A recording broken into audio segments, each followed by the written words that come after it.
Bolsonaro ganha quase 70 mil seguidores no Telegram após decisão de Moraes. O presidente lidera em números na plataforma quando comparado aos demais pré-candidatos ao Planalto.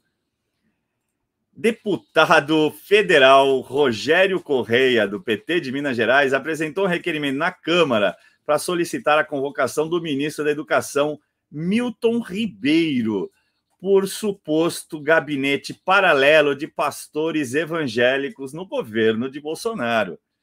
Fernanda Montenegro saiu das catacumbas. Segundo ela, a própria atriz disse que Bolsonaro botou os grandes artistas em catacumbas. Então, logo, ela saiu da catacumba para falar para ser manchete de novo aqui nos jornais. Ela está dizendo que o governo Bolsonaro foi o destruidor de cultura de artes no Brasil.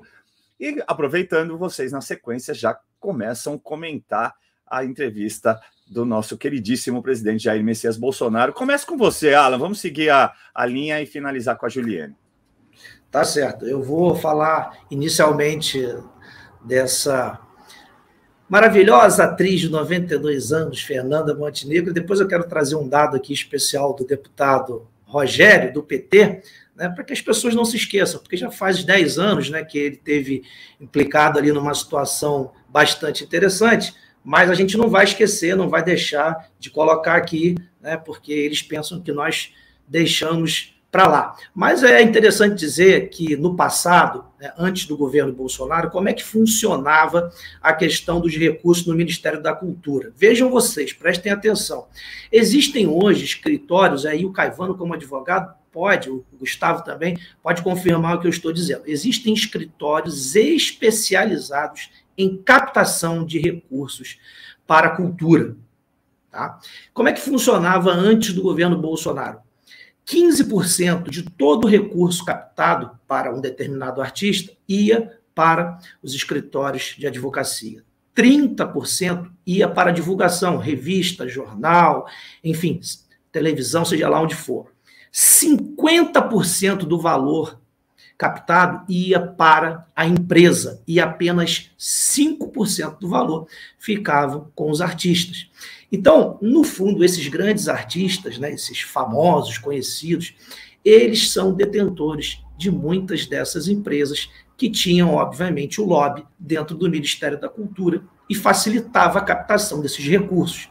No fundo, todo mundo ficava com muito dinheiro. E aí, às vezes, a pessoa falava, mas o artista só fica com 5%? Poxa, né? É muito pouco e tal. Não, os 5% era uma maneira direta dele receber, mas via a empresa dele mesmo, ele ficava com 50% desse recurso. Esse era o modus operandi da esquerda no país do passado, de tirar de você, cidadão, recursos que você trabalha, né? Que você que acorda de manhã cedinho, 5 da manhã, enfrenta aquele ônibus lotado, pega 2 horas de engarrafamento para produzir a famosa cultura no Brasil. Aquela cultura que vocês viram lá no Teatro Santander, onde tinham um círculozinho assim de vários homens nus, né? E as crianças observando, né? Um tocando nas nádegas dos outros. Né? É essa mesma cultura que vocês viram ali, o professor, né, incentivando os alunos. Os alunos de 12 anos de idade, que mal tem nisso, pedir para o aluno masturbar o professor. Né? Esse era o tipo de cultura que existia no governo anterior, no governo do Lula, no governo do PT. Mas agora, nesse governo aqui, essa mamata acabou, a torneira fechou, não existe, não existirá, e nós não permitiremos mais esse tipo de sacanagem com o dinheiro do cidadão. Um dinheiro muito suado, um dinheiro muito valioso, que às vezes o cara trabalha o ano inteiro para ganhar 12 mil reais, enquanto um artista ganhava até 10 milhões de reais em um único ano. Perfeito, Alan. Gustavo, como é que você vê? O Alan esqueceu só de comentar sobre a entrevista do presidente, ele vai querer uma palavrinha, mas fala você primeiro sobre essas notícias, né? Envolvendo o presidente da República e essa digníssima atriz que saiu das catacumbas para emitir sons inaudíveis. e depois você já emenda falando da entrevista e eu devolvo para o Alan um minutinho. Bom, uma imagem vale mais do que 1000 palavras, eu botei aí quando o Alan estava falando, peço até desculpa, mas está aí, ó. Ela do lado do Eduardo Paes, do lado do Sérgio Cabral, né? Do lado lá do Casagrande, do Espírito Santo. Enfim, imagem vale mais do que 1000 palavras. É isso daí que o Alan falou. Essa turma sempre mamou muito dinheiro. Por isso que a gente via também alguns artistas, verdadeiros cafetões de outros artistas. Quando você vê um grupo de artista menor, de cantores assim com menos espaço na mídia, elogiando um cantor famoso, elogiando uma cantora famosa, é porque ela é dona do esquema ali de arrecadar a grana dentro do ministério. Simples assim, verdadeiros cafetões. Viveram sempre do nosso dinheiro, sempre do nosso dinheiro. E essa daí é mais uma. A gente coloca sempre na questão ideológica. Não, é porque eles são de esquerda, a ideologia deles é grana. Todo comunista é oportunista. A gente tem que botar isso daí na cabeça. Bom, eu vou destacar aqui coisas que o presidente falou. Primeiro, ele falou do Tarcísio, a questão do partido, né? Definição do partido. Falou do Mourão como senador no Rio Grande do Sul. Quando ele fala para o seu vice, quando ele fala do seu vice, ele fala que precisa de um vice para ajudar a governar, um vice sem ambições. Então, ele diz indiretamente que o Mourão tinha ambições de governo. Outra coisa que ele fala muito importante, que até hoje ele não negociou nada de importante com esse bloco que dá apoio ao governo. Então, certas questões, na visão dele, não são efetivamente importantes nesse momento. O importante é ele continuar no governo. Aí entra a questão cultural, pautas de esquerda, algumas aprovações que entram verbas públicas e muita gente reclama. Poxa, o presidente está dando tudo para o Centrão. Então, na visão dele, esse tipo de coisa, nesse momento, não é importante. Há coisas mais importantes por trás, né? Convido o Salles para vice ao Senado. Ele que já tentou falar de alguns candidatos para o Senado em São Paulo, já falou da Damares, depois falou sobre a questão da Atena, agora ele fala ao vivo, Salles, está aberta a vaga de Senado ou vice em São Paulo, e por fim, ele fala do Braga Neto, efetivamente é o Braga Neto. Quando ele diz que é alguém que vai se descompatibilizar agora de ministro, vai sair de um ministério para ser candidato, e esse alguém não tem ambição política, a gente só pode botar isso na conta dos militares. E aí, quando ele fala que é mineiro de Belo Horizonte, é o Walter Braga Neto, não é o general Augusto Heleno, que é nascido em Curitiba. Acho que ficou muito claro que o vice dele vai ser o Braga Neto, o que a imprensa já vinha falando, já vinha ventilando aí há algum tempo. É isso. Alan, você, sem contar que agora, perdoem, eu esqueci o nome da âncora, ela devolve a última pergunta para o presidente. Presidente, confirma Braga Neto? E ele dá uma sonora gargalhada, como lhe é peculiar, né, Alan? Nós já vínhamos falando aqui há um bom tempo, né, que o Braga Neto seria, acho que o nome mais compatível com o momento que a gente vive hoje, porque política são momentos, né, e o momento que nós vivemos hoje pede, de fato, um general da estatura do Braga Neto, porque nós sabemos tudo que estamos enfrentando. Essa escolha me parecia até um pouco óbvia, mas é claro, a gente sabe que no mundo da política a gente precisa ter paciência para não atropelar o tempo e criar discórdia entre outros partidos que podem ser importantes para nós nessa composição. Então, eu fico particularmente muito feliz com a escolha do Braga Neto, é alguém que eu tenho admiração, é um cara sério, é um cara que já se mostrou leal ao presidente. E o Mourão, como nós já vínhamos dizendo aqui há bastante tempo, seria senador pelo Rio Grande do Sul. Algumas pessoas cogitavam até o último minuto que ele poderia ser governador pelo Rio de Janeiro, né? Então, está saindo ao Senado pelo Rio Grande do Sul. General Mourão, candidato ao Senado pelo Republicanos no Rio Grande do Sul.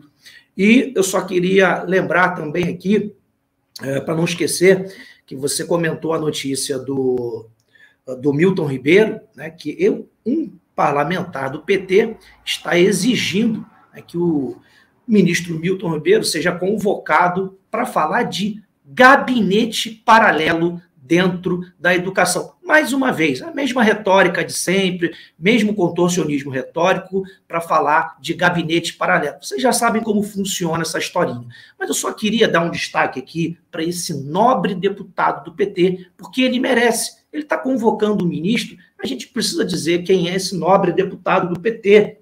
Então eu vou ler uma matéria da Veja, né, da própria mídia mainstream. PT usou estelionatário para desencaminhar CPI dos Correios. E para que não fique nenhuma dúvida, eu vou até deixar aqui registrado, porque depois eles podem tirar do ar e dizer que a gente faz fake news. Então está aqui. O PT usou o estelionatário para desencaminhar a CPI dos Correios. Escutas da PF revelam como deputados petistas encomendaram a lista de Furnas para incriminar opositores no auge do mensalão. No começo de 2006, a chamada lista de Furnas quase entrou na CPI dos Correios, que investigava o mensalão. O maior escândalo do petismo, o documento elencava doações irregulares de campanha no valor de 40 milhões de reais a adversários do governo Lula e servia para mostrar que práticas escusas de financiamento não eram adotadas apenas pelo partido do presidente, mas seriam comuns a todas as legendas. Poucas semanas depois, porém, descobriu-se que a tal lista não passava de uma grosseira falsificação. A edição da Veja, que chega às bancas nesse sábado, isso era uma matéria de 2006, finalmente revela como o documento foi forjado por um notório estelionatário, por encomenda de 2 deputados petistas de Minas Gerais. Imagine quem é um desses deputados. É exatamente o deputado Rogério Correia. Então, esse é o deputado que está convocando o ministro Milton Ribeiro para falar sobre gabinete paralelo na Câmara, acusando o ministro de colocar pastores evangélicos, dizendo que há um esquema ali dentro, tudo mais. Então vejam o nível sujo, baixo e rasteiro dos políticos que apontam o dedo para nós. Eles estão insatisfeitos, porque no ministério do Milton Ribeiro há um claro embate contra a ideologia de gênero, contra todo tipo de politização dentro das escolas, dentro das salas de aula. Então isso incomoda muito a eles. Afinal de contas, eles ficaram 30 anos promovendo, vou chamar aqui de professores militantes, para que eles pudessem fazer a cabeça dos jovens, para que, então, eles construíssem dentro da nossa sociedade essa mentalidade doentia que nós temos hoje. E o ministro Milton Ribeiro está combatendo isso e está sendo alvo de perseguição. Mas ser perseguido por um crápula como esse, creio eu que seja uma vitória para o ministro Milton Ribeiro. Então, eu só queria deixar registrado aqui, para nós não deixarmos passar batido quem é o deputado que está acusando o ministro Milton Ribeiro. Maravilha, Alan, obrigado. Deixa eu dar o meu bom dia ao Mauro Fagundes, mas antes responder a Maria José. Ela está perguntando, Braga Neto é mineiro? Sim, de Belo Horizonte. Mauro, bom dia. Bom dia a todos da bancada, bom dia a você que está em casa. Deus abençoe a todos nós. Ótima semana a todos nós, né, Mauro? Juliane, te trago aqui, então, para o comentário dessas notícias envolvendo o nosso querido presidente Jair Messias Bolsonaro, aniversariante do dia, essa ótima segunda-feira que fará a nossa semana muito melhor. Vamos lá, que é coisa pra caramba para comentar. Primeiro, essa questão do Telegram, esse absurdo que o nosso tirano aí fez com o Telegram, mas ele está querendo ser o maior cabo eleitoral do nosso presidente, né? Ele tá fazendo esse esforço aí, porque ele ganhou 70 mil seguidores aí por conta do bloqueio. É a resposta que o povo brasileiro dá à tirania, né? Bate que a gente faz ele crescer mais, é basicamente isso. Segundo, sobre o nosso ministro da Educação, que coisa é essa de acusar alguém a ter um gabinete paralelo formado por evangélicos? Oi? Como assim? Não pode ser evangélico mais? Não pode ter evangélico ali no Ministério da Educação? O bom mesmo é ter a gente de Cuba, né, infiltrado nos nossos ministérios, né? É isso aí pode. Isso aí é legal, isso aí pode. Eu lembro que na época que o Pazuello era o ministro da Saúde, acusavam ele de ter um gabinete formado por militares. Oh, nossa, como se, acho que eram 16 militares que tinham no ministério daquele tamanho, como se no Brasil não pudesse ter brasileiros militares trabalhando, assim como nós podemos sim ter brasileiros evangélicos, católicos, espíritas, bandistas, seja lá o que for, trabalhando no ministério, pelo amor de Deus. Isso é devaneio de um cara que, na verdade, quer usar algo para perturbar a paciência, né? Mas tudo bem. Sobre a nossa múmia que sai da catacumba, a essa atriz aí, bom, mais uma vez eu vou citar aqui os agentes infiltrados, só que dessa vez da Tchecoslováquia, da STB. Por acaso ontem eu estava lendo sobre isso, e ali nos arquivos da STB, que equivale à KGB da Tchecoslováquia, eles falam do Jorge Amado. Jorge Amado fazia parte do grupinho ali de pessoas cooptadas que ajudavam os agentes comunistas infiltrados no Brasil a se infiltrarem no Brasil. Essa é a nossa classe artística, isso não mudou, não. Alguns tiveram a mente lavada ali, mas a maioria deles são esquerdistas, comunistas que trabalham contra o Brasil. Foram cooptados lá atrás pela KGB, pela STB, pelos agentes de Cuba, etc. e tal, né?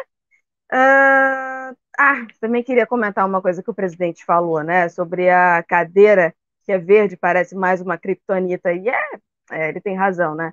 A cadeira presidencial é uma cadeira muito difícil, muito complicada, que a gente consegue ver na aparência do presidente Bolsonaro como aquilo é difícil, né? Ele entra no governo, tem a aparência de um menino, e agora já está com aquela aparência desgastada, cansada, né? Enfim, custa muito, né? Custa muito você querer trabalhar por um país e foi tão destruído por tantos anos. Eu costumo falar muito do governo FHC, Lula, Dilma, mas desde antes, nosso país vem sendo destruído desde que o Império acabou, né? Vem aquela sucessão de pessoas que vão sentando nessa cadeira presidencial que só pensam em si ou pensam nas suas oligarquias, não pensam no nosso Brasil.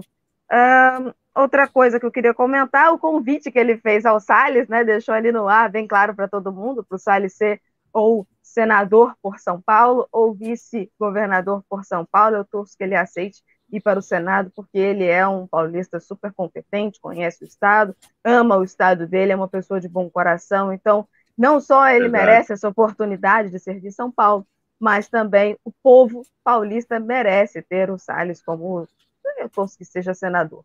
Né? Acho que ele vai conseguir fazer mais como senador. Seria uma excelente chapa também no governo, né, Juliane? Seria imbatível, né? Imagina Tarcísio na cabeça, o Salles na vice, seria também incrível. E por último, eu não tenho um monte de coisa, mas queria aqui comentar sobre o Braga Neto, porque eu tive a oportunidade de trabalhar um pouco próxima dele, quando ele comandava ali o Comando Militar do Leste. Eu trabalhava na Olimpíada, eu trabalhava ali com um general na Olimpíada também, então, eu era assessora desse general, então pude acompanhar como o Braga Neto é um homem sério, comprometido. Hoje ele é um pouco mais descontraído, mas na época que eu o conheci, ele era sério até na fisionomia, né? Mas gente boa, sempre foi gente boa, né? Eu tive o prazer de trabalhar com militares maravilhosos, realmente comprometidos com o Brasil, e o Braga Neto era uma dessas pessoas. Acompanhei também essa questão da intervenção federal aqui no Rio, que ele comandou, né? A seriedade com que ele comandou isso, a seriedade com que ele é capaz de montar ali um grupo de trabalho super sério. Então, é mais uma pessoa que o Brasil merece tê-lo como vice-presidente, ou se o presidente resolver colocá-lo em outro lugar, mas o Brasil merece tê-lo ali ainda contribuindo com a nossa nação. Ele contribuiu tantos anos como militar, como general, como comandante, e agora também na política, porque nós precisamos de pessoas na política que sejam patriotas, nacionalistas, que amem o Brasil, e essa é uma grande característica de militares sérios. Carreira brilhante, não só como militar, mas como pessoa. Mauro, você acompanhou a entrevista do presidente? Você viu ele salientar que pode ser o Braga Neto o seu vice? Queria abrir para o seu comentário. O que você acha dessa revelação? Ele não disse com todas as letras, mas ele foi adoçando aí a nossa esperança, né? Foi alimentando a nossa esperança com algumas dicas. Como é que você enxerga essa possibilidade, Mauro? Se eu vi, eu quase respondi por Bolsonaro a entrevista. Eu vi sim, rapaz, eu vi sim. Só a Fernanda Montenegro que eu acho que não assistiu, né? Tudo que o presidente da República, bem como os secretários aí, tem feito pela nossa cultura, defendendo aí, como o Alan apontou muito bem, a respeito daquela bandalheira que era feita ali, envolvendo o Museu Santander, aquelas exposições indecorosas, aquelas arte, aquele enfeiamento da arte comunista. Se você perde a arte, você não consegue apreciar a beleza. Se você não consegue apreciar a beleza, você não consegue apreciar, identificar a estética. Se você não identifica a estética, você compromete a ética. Então, fica muito mais fácil ser subvertida aí a sociedade. Tá? Agora, quanto ao Senado Federal, seria bom, de repente, o Mourão vir e o Salles vir a vice. Eu faria força nesse sentido. E, por fim, aqui a questão do Braga Neto tem uma visão, apresentou outra visão aqui um pouco mais preocupante. Eu gosto muito, sempre torci para o Braga Neto vir como vice-presidente da República. Ele não disse com todas as letras, como tu disseste, mas ele deixou bem explícito de forma tácita, né? Se é que é possível dizer assim. Mas a gente já sabe que é ele. Só que, quer ver? Alan, olha aí. Já imaginou, irmão? Se para ele vir, então ele vai ter que renunciar agora, certo? Vai ter que renunciar agora ao cargo de vice. Com a reforma desse negócio da lei de impeachment, onde vai poder ser pautado agora por um punhado de indivíduos da Câmara dos Deputados e do Senado, independente do presidente da Câmara, se isso passa, então fica mais fácil de pautar o impeachment, por exemplo, no presidente da República. E, eventualmente, se ele viesse a ser empichado, sem o vice dele, quem assumiria o Brasil seria, então, o Lira. Uma situação bem preocupante, tendo em vista aí essa força e esse pautado dessa proposta. Então, eu acho bom ligar um pouquinho o alerta nesse sentido. E é apenas isso. Obrigado.